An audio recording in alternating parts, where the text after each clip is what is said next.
Kabudi, Waziri wa Habari, Utamaduni, Sanaa na Michezo, Mheshimiwa Dr. Riziki Pembe Juma, Waziri wa Habari, Vijana, Utamaduni na Michezo Zanzibar, Mheshimiwa Dr. Aisha Kachwamba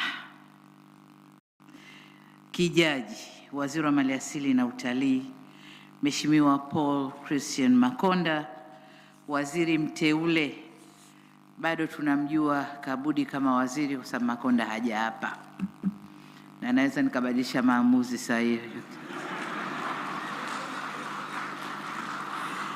Kwa hiyo waziri mteule wa Wizara ya Habari, Utamaduni, Sanaa na Michezo, waheshimiwa manaibu waziri mlioko hapa pamoja nasi, Balozi Dr. Kusiluka, Katibu Mkuu